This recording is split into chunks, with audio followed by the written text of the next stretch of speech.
Considering building a new home? Don't settle for less with a wood construction home. Energy costs are rising. Ask your builder for a Logix insulated concrete home that will save you 50 to 60% on your home energy costs. Feel safe in your new home knowing that Logix walls can withstand tornado-strength winds and also provide a 4-hour fire rating.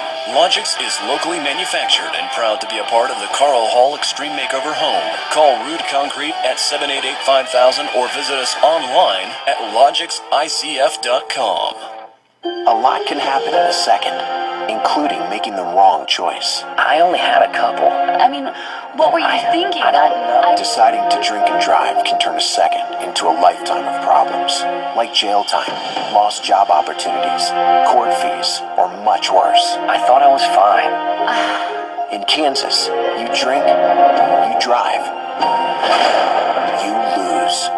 A program of the Kansas Department of Transportation and your Kansas law enforcement community.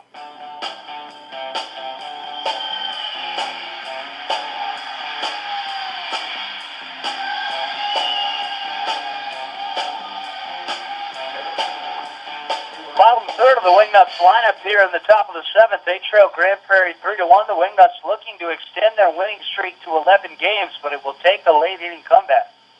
Taylor Oldham, Trevor White, and David Amberson, the three due up for the Wingnuts. Oldham has yet to be retired in this series. He has reached base in all 6 of his previous trips to the plate, including the first 2 today. Fastball from Wilkerson, who remains. He is belt high and over the plate for a strike. Oldham hit by a pitch in the second and walked in the fourth. 0-1 offering, fastball caught the knees. It looked low. Oldham thought so, and his shoulders fall when he hears that one called a strike. 0-2.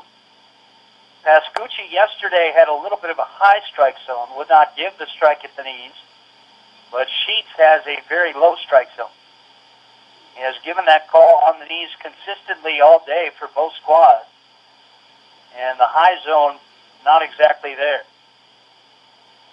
Wilkerson in front of Oldham 0-2. He went to the breaking ball. It's blocked in the dirt by the catcher DeFazio. 1-2. Trevor White waits on deck. From the windup here is Wilkerson's 1-2. Breaking ball grounded sharply to third. 2 hops for Nieves. The former Wingnut will throw out Oldham. And there is one away, top of the seventh. The Wingnuts trailing 3-1.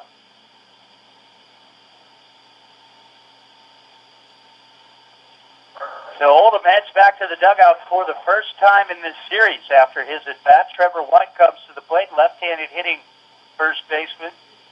Is 0 for 1 today. He walked in the second and flew out to deep center in the fourth. The wind was blowing in at that time, and it may have held up the baseball that White hit pretty well in center field. Fastball off the plate outside. It was a close pitch. DeFazio held it there an extra beat or two to see if it would be called. But it's 1-0.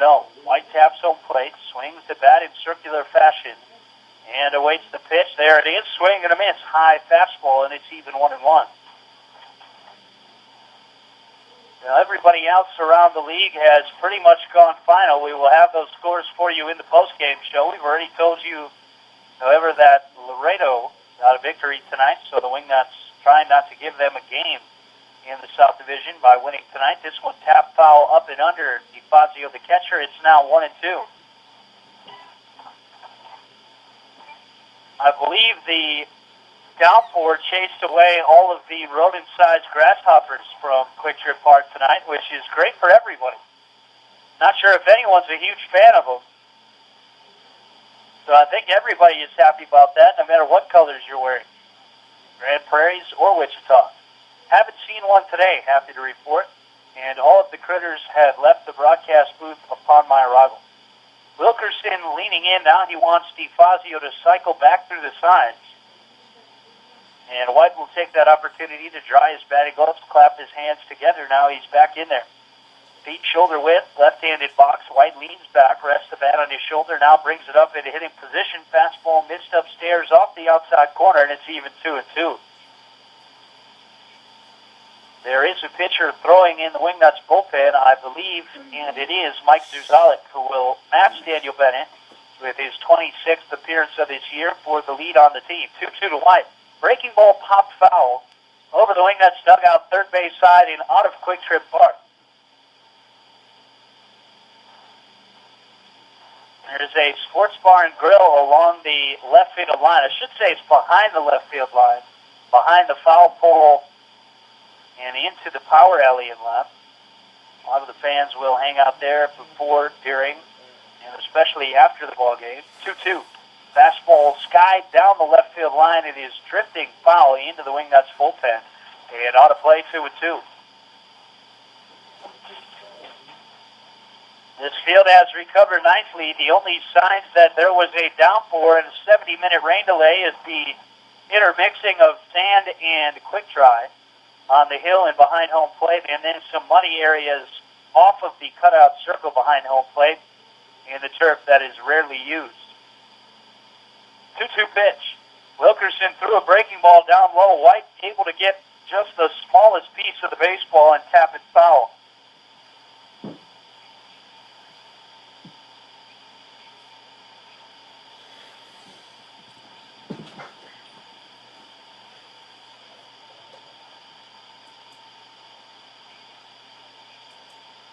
The kick and the 2-2 to White. Breaking ball in the dirt again, and White once again able to get the very end of the bat on the very bottom of the baseball. And it's 2-2. 2-2, one out, top of the seventh, 3-1 Airhawks lead.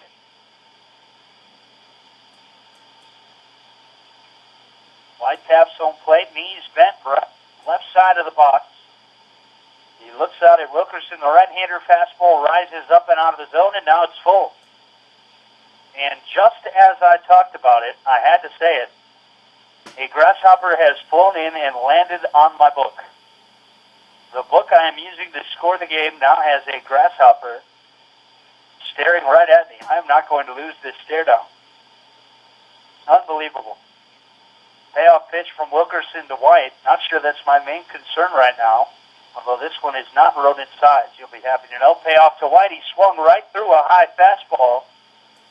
And there are two away. Wilkerson, since the 70-minute rain delay, has retired 5 straight hitters. 2 strikeouts, a couple of pop-ups, and a ground ball. And David Amberson will come to the plate now. He is 0 for 2. He struck out back in the second and lined sharply to center in the fifth.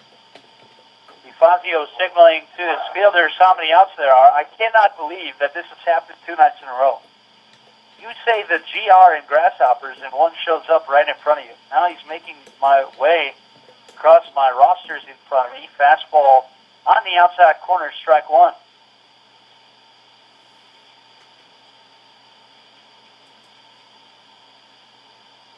Amberson with very good speed hasn't been able to put it to use yet offensively as he chased a curveball downstairs. It's 0-2. Well, if anybody knows about Amberson's speed, it's the third baseman for Grand Prairie, Abel Nieves. They were teammates last year for a majority of the season. Here's the 0-2 from Wilkerson. Fastball skipped short of home plate. He overthrew that one, 1-2. People who really fall victim to Amberson's speed are those that don't know about it. Play some of those teams in the north that don't see Wichita more than once a year. They don't know where to play him. 1-2, grounded sharply to short. Nice backhanded play by Mojica, who throws in one motion and caught the speedy Amberson by 2 steps. Oh, what a play by Mojica, and he looks smooth doing it. 6 straight retired for Wilkerson since the rain delay. Time to stretch him out at Quick Trip Park. It's 3-1 Airhawks over the Wingnuts on Oldies 92.7 KWME.